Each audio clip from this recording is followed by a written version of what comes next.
Picture this. It's 67 AD, and you're standing in the heart of ancient Rome, the Forum, where the air buzzes with the clamor of merchants hawking wares, senators debating politics, and slaves hurrying through their tasks. The sun glints off polished marble statues, and the faint scent of incense drifts from nearby temples. Suddenly, the crowd parts, and you see him, Emperor Nero, the most powerful man in the known world, striding through the square with an air of divine confidence.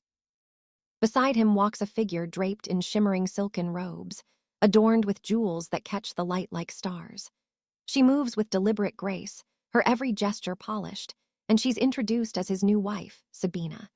But as whispers ripple through the onlookers, a chilling truth emerges.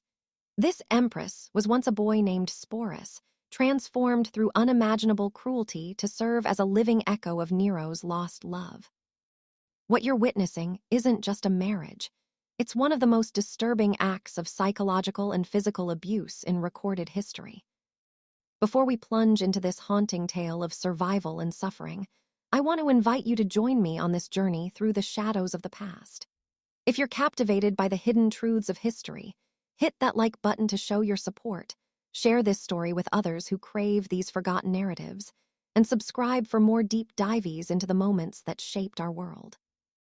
Drop a comment below and let me know where you're watching from. I'm amazed every day by how we're connected across the globe, exploring these ancient stories together. Your engagement fuels this passion for uncovering the past, so let's make this a shared adventure. What follows isn't just another tale of Roman decadence. It's a journey into the heart of absolute power, how it can twist love into obsession, grief into madness, and a human being into a living puppet for one man's warped desires. Sporus' name may be unfamiliar, but his story will linger with you long after you hear it. Let's begin with the man at the center of this tragedy, Nero, an emperor whose reign began with promise but ended in infamy. When Nero ascended to the throne in 54 AD at just 16 years old, Rome buzzed with hope. Here was a young ruler, charismatic and artistic, who seemed poised to usher in a golden age. He slashed taxes, funded lavish public spectacles like chariot races and gladiatorial games, and even took to the stage himself, performing in theatrical productions that delighted the masses. The people loved his flair, his willingness to mingle with them in ways his predecessors, like the stoic Claudius, never had. Senators, too, saw potential in this boy emperor, guided by his formidable mother, Agrippina, and his advisors, the philosopher Seneca and the Praetorian prefect Burrus. In those early years, Nero's reign sparkled with possibility. He built grand theaters, hosted poetry recitals, and promised a Rome where art and culture would flourish alongside prosperity. But absolute power has a way of corroding even the brightest souls. By 65 AD, Nero's reign had taken a dark turn. The pressures of ruling an empire of 60 million people, stretching from the misty hills of Britain to the sun-scorched sands of Egypt, gnawed at him. Paranoia crept in. Everyone, from senators to slaves, seemed to covet his throne. He could trust no one. His advisors, once his anchors, were sidelined or eliminated. Agrippina, his mother, met a gruesome end. Likely at his own command, in 59 AD, her death a stark warning to those who dared challenge him. The boy who had once dreamed of a golden age was now a man haunted by fear, isolated by his own divinity, and untouchable in a way that made him deeply, dangerously unmoored. The constant threat of betrayal, the weight of an empire, and the isolation of being the one person who could never be contradicted twisted Nero's mind. He began to see enemies everywhere, and his once charming eccentricities, his love for music, his theatrical performances, became obsessions that consumed his attention at the expense of governance. It was in this fractured state of mind that Nero's fixation on Poppaea Sabina took root, a fixation that would set the stage for Sporus' tragedy. Poppaea wasn't just another face in the imperial court. She was a vision of beauty, with auburn hair that cascaded in waves and a commanding presence that turned heads wherever she went. But her allure went beyond the physical. Poppaea was sharp, ambitious, and politically astute, qualities that made her both a perfect partner for Nero and a dangerous player in Rome's cutthroat power games. When Nero met her, he was already trapped in a loveless marriage to Octavia, the daughter of the previous emperor, Claudius. Octavia was dutiful but reserved, a political match who offered stability but no passion. Poppaea, by contrast, was everything Nero craved, vibrant, bold, and unafraid to challenge him. She had a mind as sharp as her beauty, capable of navigating the treacherous waters of the imperial court with ease. Ancient historians like Tacitus describe her as a woman who reveled in attention, who knew how to wield her charm as a weapon, and who understood the power her beauty gave her. Their affair began as a scandal, whispered about in Rome's elite circles. Nero, already married, couldn't resist Poppaea's pull, but what started as a typical Roman indiscretion quickly grew into something more, an all-consuming obsession. Nero wasn't content with stolen moments or secret trysts. He wanted Poppaea entirely, body and soul. Ancient sources paint a vivid picture of his behavior, erratic, possessive, even deranged. He stationed guards around her, claiming it was for her safety, but really to monitor her every move. He showered her with treasures, emeralds from India, silks from China, perfumes from Arabia, that drained the imperial coffers. He commissioned countless portraits and statues of her, not just for public display but for his private chambers, where he could gaze upon her image even when she was absent. Nero's love wasn't devotion, it was ownership. He saw Poppaea not as an independent person, but as a beautiful object that existed for his pleasure, a reflection of his own grandeur. In 62 AD, Nero took a shocking step. He divorced Octavia, alienating powerful allies who saw her as a symbol of legitimacy. Octavia's fate was grim. She was exiled and later executed, her death a stark reminder of Nero's ruthlessness. He then married Poppaea in a lavish ceremony that spared no expense. The wedding was a spectacle of excess, with golden decorations, rare delicacies, and music that echoed through the city. The streets of Rome were lined with flowers, and the air was thick with the scent of incense as the emperor declared his devotion to his new bride. But even marriage couldn't quench Nero's need to possess her. He isolated her from friends and family, surrounding her with loyalists who answered only to him.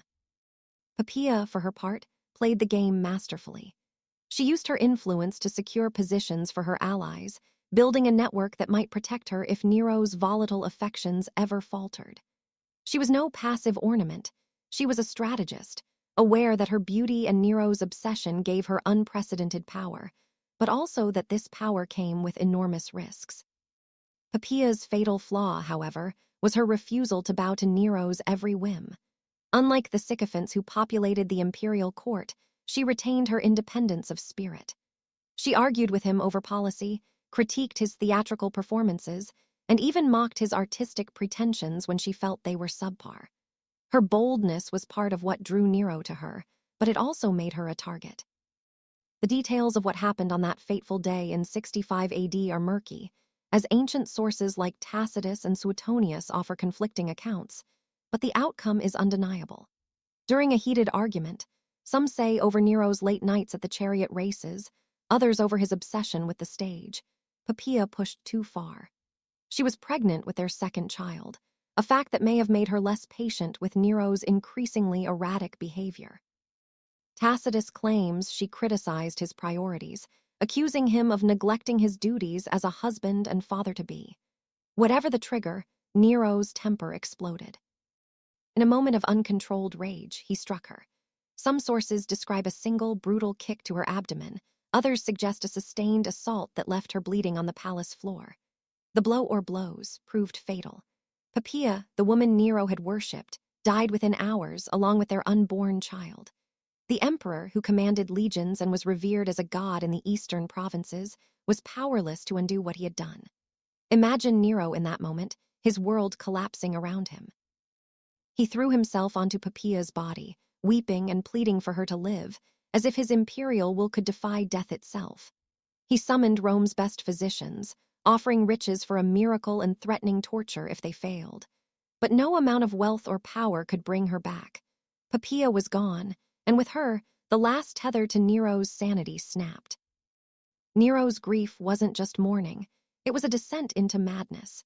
He refused to cremate Poppaea's body, as Roman custom dictated, instead having it embalmed and placed in a lavish tomb more elaborate than those of previous emperors.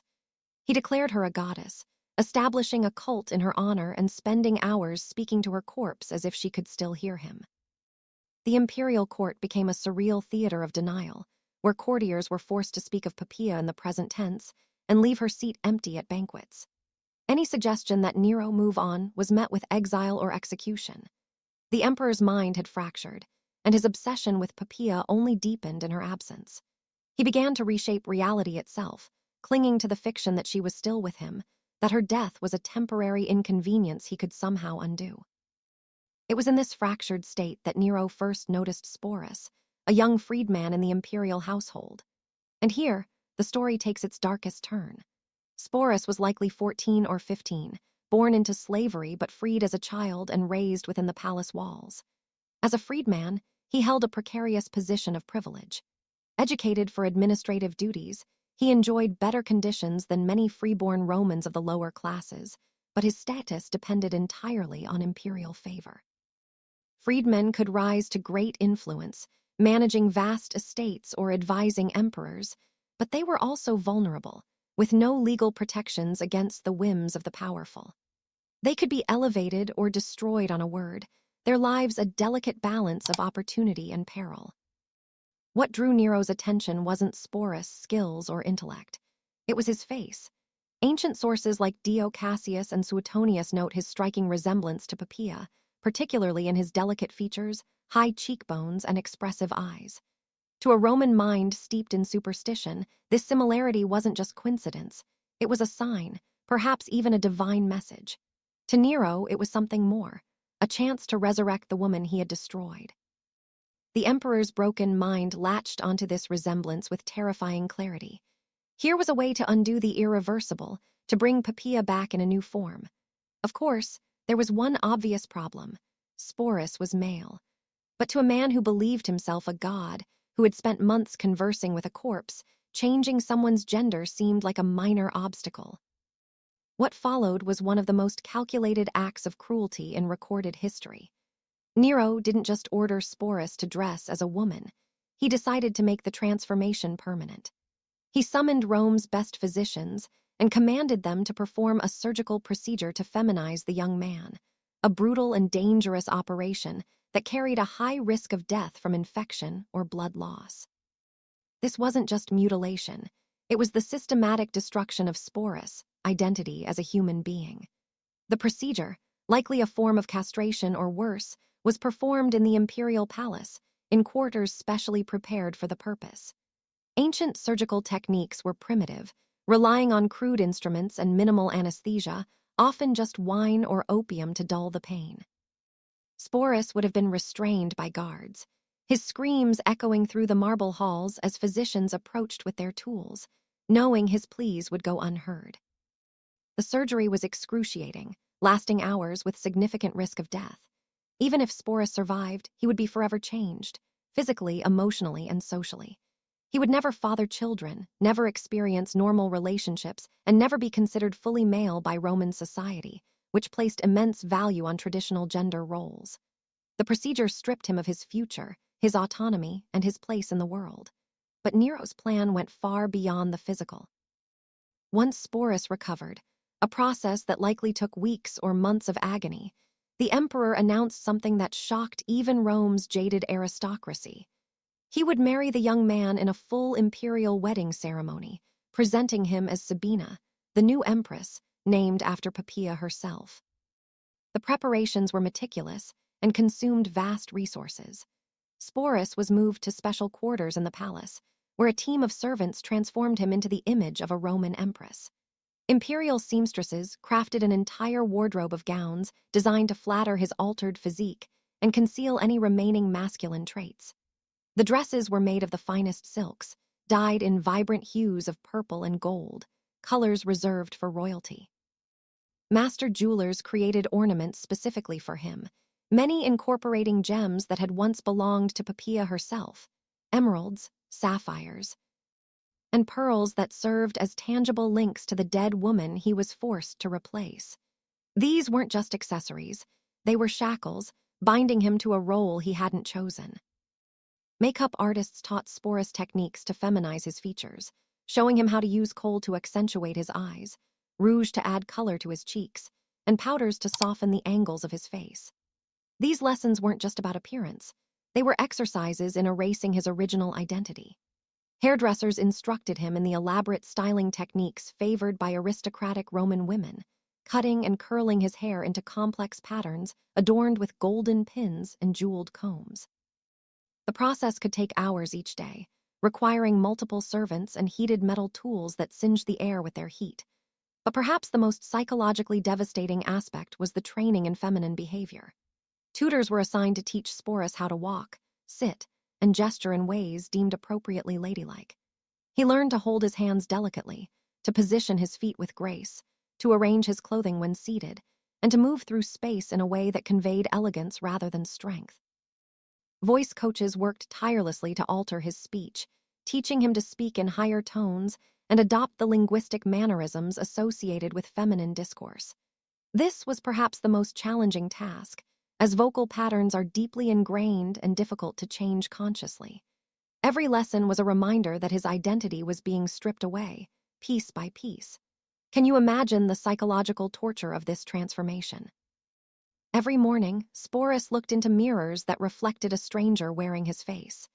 Every piece of jewelry, every gown, every gesture was a shackle binding him to a role he never chose. He was no longer Sporus, the freedman with dreams and ambitions.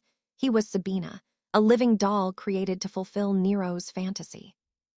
The wedding was scheduled for spring 67 AD, timed to coincide with religious festivals that would lend it ceremonial weight. Nero spared no expense, treating it as a legitimate imperial wedding worthy of Rome's greatest emperor.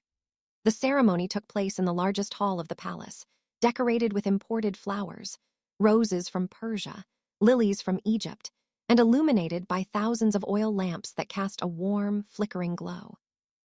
Musicians played traditional wedding hymns, their lyres and flutes filling the air with melody, while servants offered guests the finest wines and delicacies from across the empire. To an outsider unaware of the truth, it might have looked like a normal imperial wedding, a celebration of love and power. But those in the know, senators, courtiers, and foreign dignitaries, understood they were witnessing something unprecedented and deeply disturbing.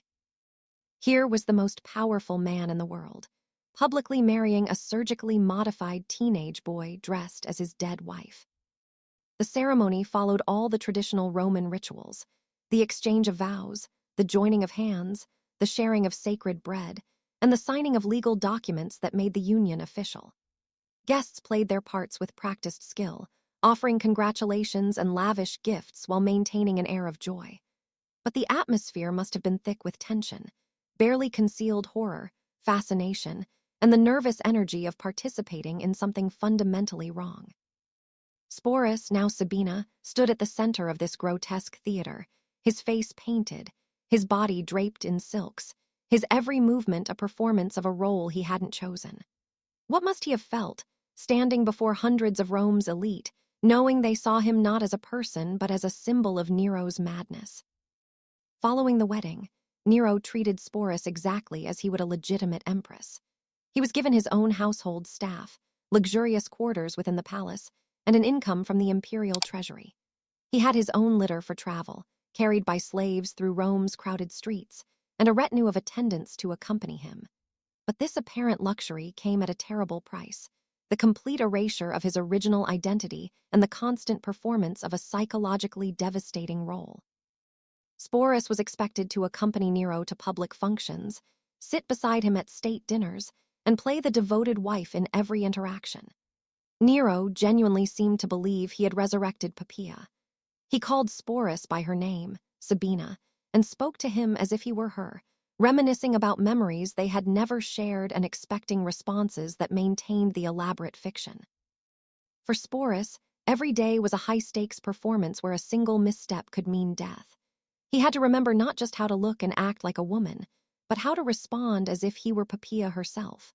When Nero spoke of events from his marriage to Poppaea, dinners they had hosted, trips they had taken, Sporus had to react as if he remembered them, nodding and smiling as if those moments were his own. Ancient sources describe him as becoming eerily skilled at this deception, developing an almost supernatural ability to anticipate Nero's moods and respond appropriately. But they also note that he grew increasingly withdrawn and melancholic, his spirit eroding under the weight of this relentless charade. The psychological strain is almost impossible to fathom. Every morning, Sporus woke in rooms decorated to evoke Poppaea's presence, with her favorite colors and furnishings. Every mirror reflected a face that was no longer his own, altered by makeup and surgery. Every conversation required him to pretend to be someone else, to carry memories and experiences that weren't his. He was trapped in a gilded cage, surrounded by luxury but stripped of his humanity. Yet he performed flawlessly in public, his survival depending on his ability to embody Nero's fantasy. The court watched in a mixture of awe and pity, aware that Sporus was both a victim and a master of deception, navigating a nightmare with no escape.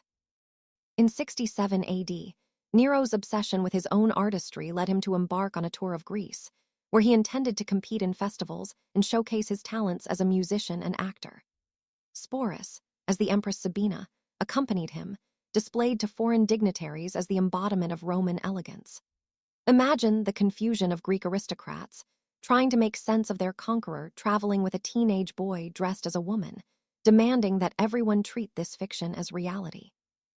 Sporus was paraded through Greek cities, his every appearance a testament to Nero's power to reshape the world to his desires. Yet beneath the silks and jewels, he was a young man enduring unimaginable trauma, forced to perform a role that erased his very existence. By 68 AD, Nero's excesses had pushed the Roman establishment too far. His neglect of governance, his lavish spending, and his erratic behavior sparked rebellions across the empire. Governors in distant provinces declared their opposition, and the Praetorian Guard, once his loyal protectors, turned against him. The Senate declared him an enemy of the state, stripping him of his title and condemning him to death. Nero fled Rome with a small group of loyalists, Sporus among them. Even in his final hours, facing the collapse of his reign, Nero couldn't let go of the young man who embodied his lost love. They took refuge in a villa outside the city, where Nero oscillated between grandiose escape plans and theatrical preparations for suicide.